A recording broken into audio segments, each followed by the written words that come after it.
Alright, welcome back. Last time we went ahead and passed some important reforms in the bureaucracy, specifically improving the efficiency of both direct and indirect taxation with a full tax service, and went from volunteers to enlistment, which dramatically increased my manpower. Previously I had trouble getting 10 force limit. Now I've got well over 20, so I'm going to be able to face off anything I fight. No trouble whatsoever. Well, just about anything. Of course, this has consequences. I dropped down to -3 stability after also introducing some reforms and for bureaucratic politicization. The recent reforms modifier is going to last until 1475, and the societal instability debuff is going to last until 1477, so another 5 years. Which means I won't be able to do reforms of any kind until around 1480 or so. Or at least that would be a convenient time to do so. Whether or not I actually do that, well, I mean, transitioning to a full tax service would allow state reach to constantly increase, which will allow me to as well as boost base tax efficiency, reduce mana costs, reduce the amount of tax revenue transferred to the elites, enable all state taxes. Lots of good stuff. Although there is always the question of whether or not I actually need all this money. But the more I leverage, the more powerful I become. Not just because I can handle a larger army, but because of other reasons too. I'm also contemplating whether or not I should invade Kurdistan for cores, for Kartvelia's cores. Because Kartvelia is a huge quantity of cores. If I can go in and obtain them. Some of them will only last for short periods, though.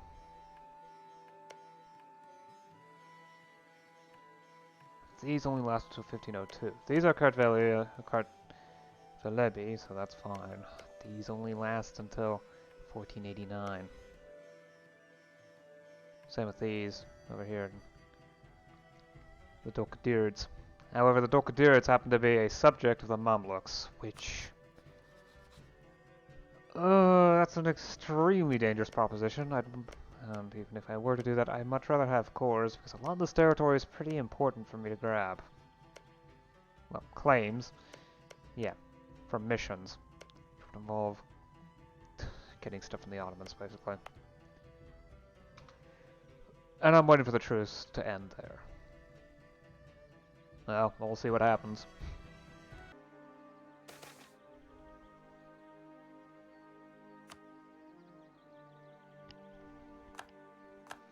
And now the Dutch are rebelling against Burgundy.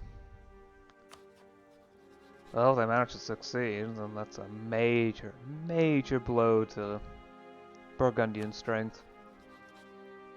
They might actually manage to do it. Oh boy.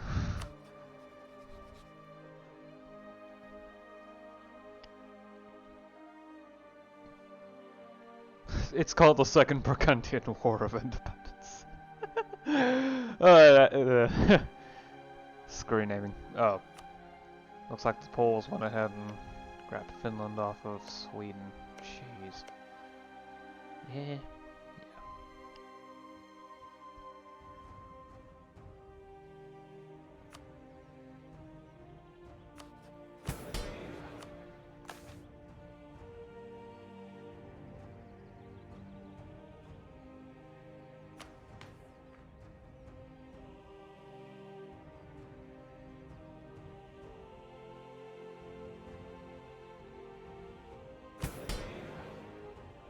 So I can in fact do reforms. But I'm too unstable to try that, so...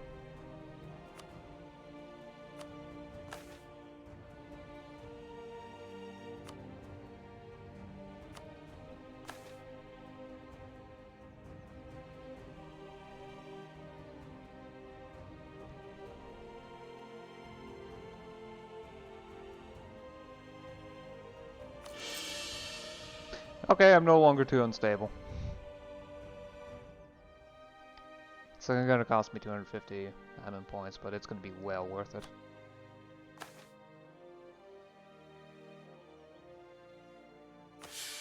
far more minor, the problems. But that does mean that I'm going to have two different societal instability effects for a while. Which is going to have some negative side effects.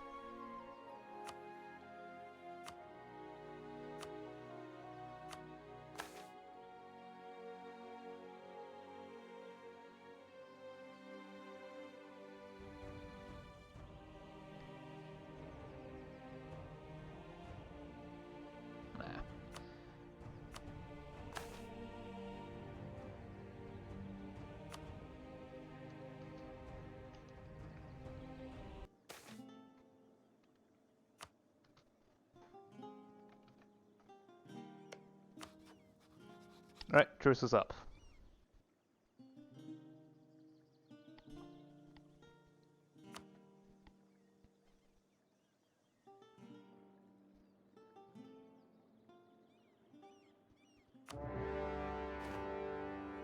Why is my trust up that high already? Oh, it's probably because I've been trading favors for trust, right.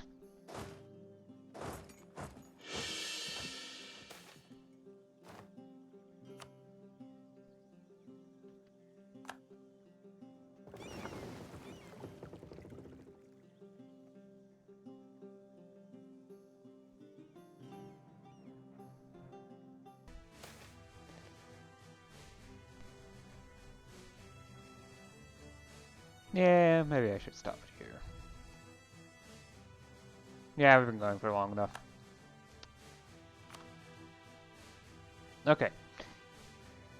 So, truce ended with the Ottomans, so immediately went to war. Karen's dealing with Kazakh being invaded by Soviet. Oh, jeez. That was fast.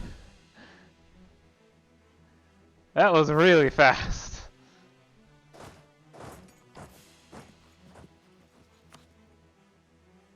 I'm hoping to get Kirim out of the war quickly. Oh. Oh. Gotta go defend that. Hopefully I remember to do so once I come back. Which I probably will. It's kind of obvious that's being sieged down. It's not like the Ottomans are willing to take the peace deal that I want. On the other hand, it's a permanent claim, so it doesn't really matter all that much if I take it or not. And to be honest, it's another province to deal with.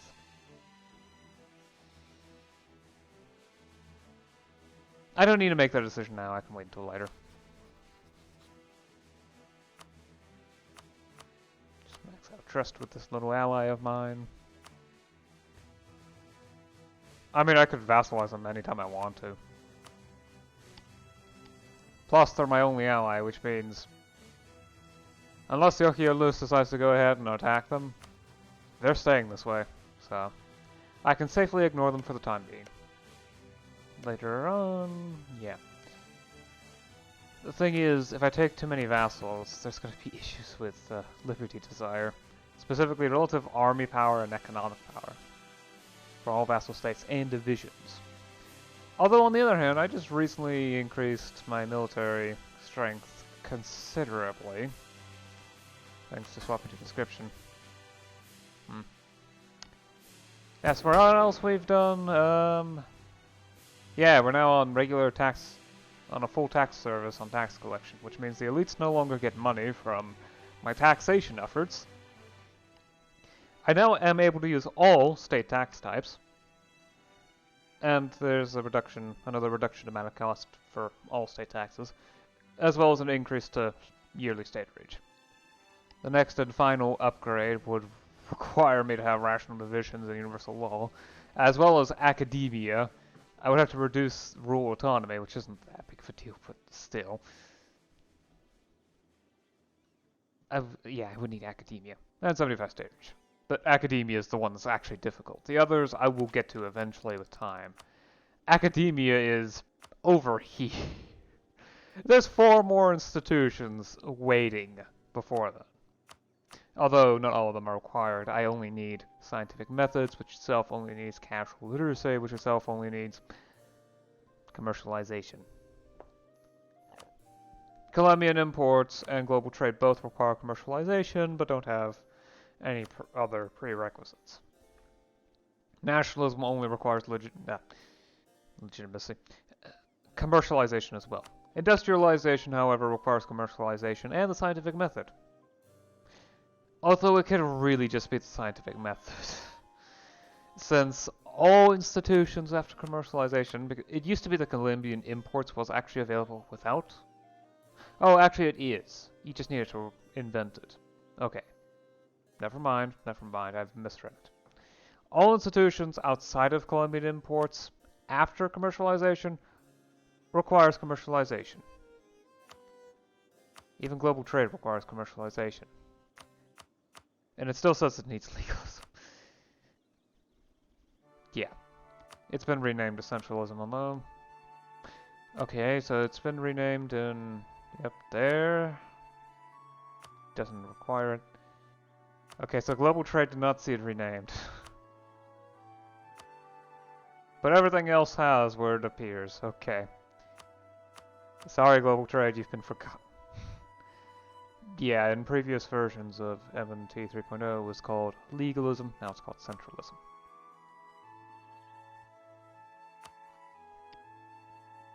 Although in order to spread, you actually need clan power less than 50.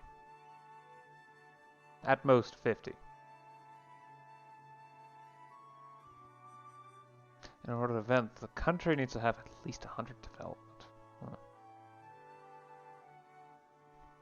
Okay. Alright. Next year I'll grab tech. I've got plenty of points. I have more points than I know what to do with. Surprisingly early occurrence of that. So I don't really care about point cost reductions. All I know is I'm probably going to grab an admin idea group of some kind when the next idea group hits, which is in tech level 30, so 1490. And that's also when casual literacy will start rearing its head. I believe the tech cost penalties for casual literacy actually start earlier than it can arrive if you grab it when text when the ahead of time penalty disappear, which is what I tend to do because innovativeness isn't all that useful in MNT. All it does is boost global institution spread by a percentage and then unrest by a rather easy to tell equivalent. 2 unrest, at maximum it's 2 unrest and plus 20% institution spread in every province. Which isn't really that worth it. At least not worth enough to grab text that quickly. Seriously, someone grab tech. Someone out there has so many points that they're grabbing tech level 29 when it 1470. Except for the mill tech, I don't know why. But it's not China? Okay, they grabbed the admin tech. It's Korea. It's Korea. At least for everything but the admin tech.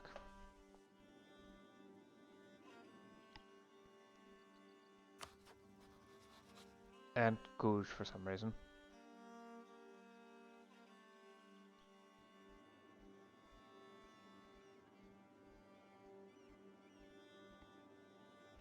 But you've only embraced centralism. Why do you have tech level 29 and everything? Why do you have so many points? Do you just not spend them on ideas? No, you've got plenty of ideas. Where did you get all those points?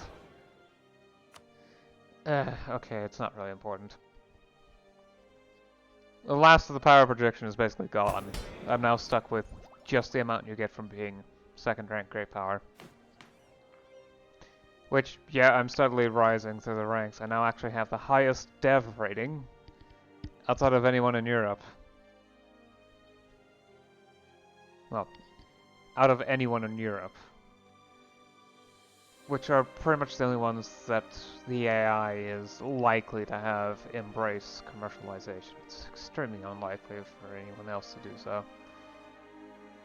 Simply because of how difficult it is to get trade law. You have to specifically go for it. You have to get trade ideas. And then you need to empower the burghers. I'm also going to have to go to commercial law at some point in order to start better commerce production and whatnot. I plan on also going to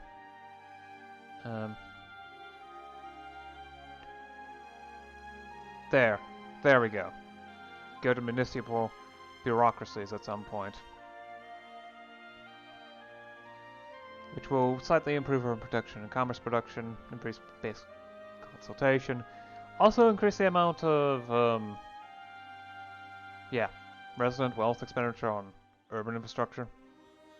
Also reduces the amount of burger power from wealth, so it will permanently take them out of the running as a major faction beyond my temporary boosts. I actually have a lot of power, surprisingly. I think it's sheer quantity of wealth, though. They have almost 10,000 ducats. Let's compare with the nobles, who have 23,000. Oh, yeah, I'm gonna have to go and work on that. Thing is, a lot of the power comes from resting power. Noble obligations. Noble gravity, that's what it's called. The clergy... yeah. Okay, I'm not entirely sure what the difference is, but... Sageage is improving. Provincial corruption is steadily going down, though not by much. Yeah.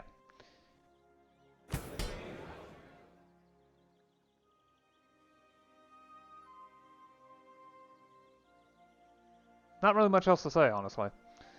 I've been getting noble loyalty high, and I think that in 1480, once new stuff rolls around, I'm going to go ahead and work on mana reductions, or maybe look towards getting rid of the amount they boost autonomy.